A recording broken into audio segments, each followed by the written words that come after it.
welcome back to the 8th Concession. My name is Natalie. I'm in the kitchen today and surprise, surprise, I'm going to whip up something sweet. It's no surprise.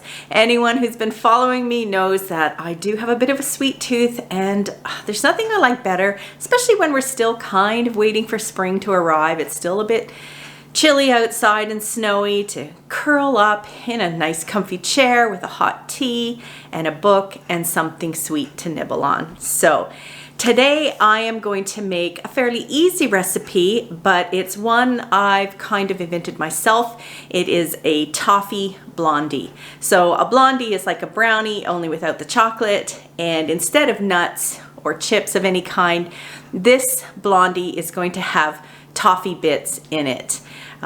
It's yummy and sweet and just something a bit different from, heavy chocolate treats, which I also love.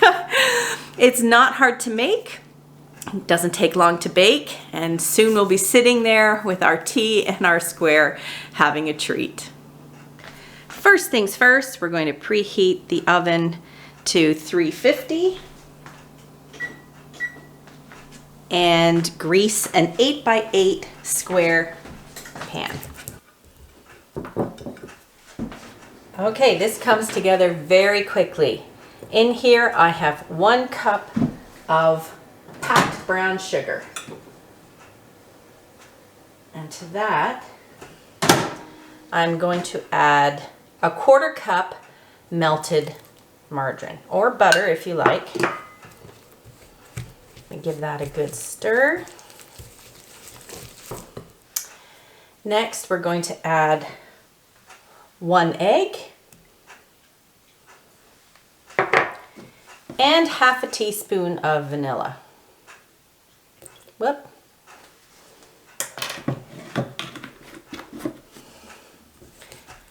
Stir that all together.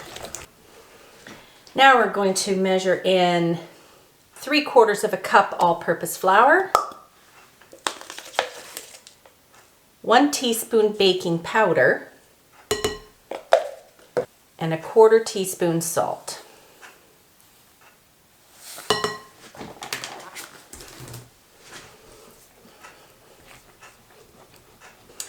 And then we're going to add 1/2 cup of our score or toffee bits.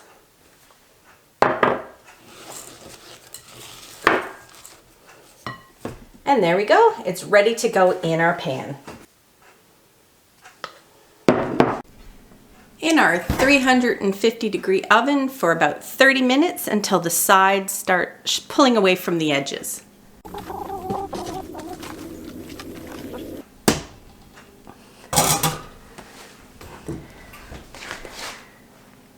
You can see the edges pulling away a little bit. That looks done. So while that's cooling, I'm going to make the frosting. I have a 1/4 cup packed brown sugar, 2 tablespoons butter or margarine, and 2 tablespoons milk. Bring that to a boil. Once it comes to a boil, I'm going to let it simmer for a couple of minutes. And then I'm going to just take it off the heat and let it cool for a little bit before I add some icing sugar.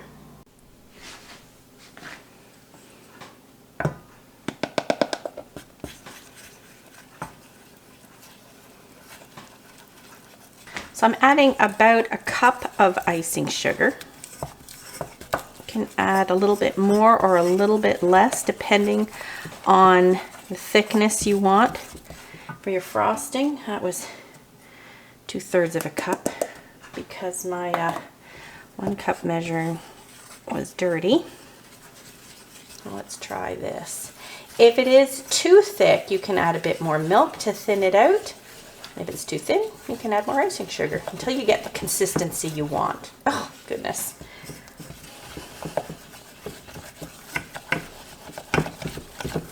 This is looking pretty good.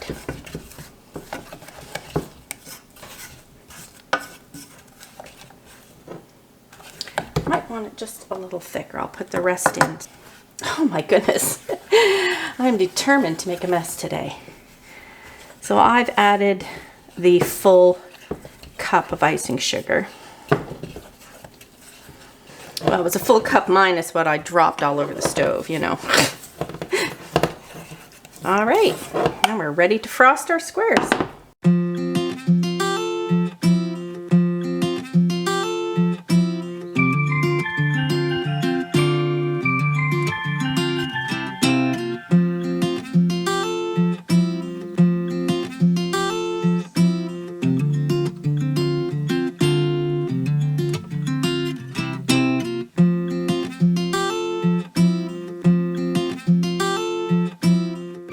Well, I've let them cool.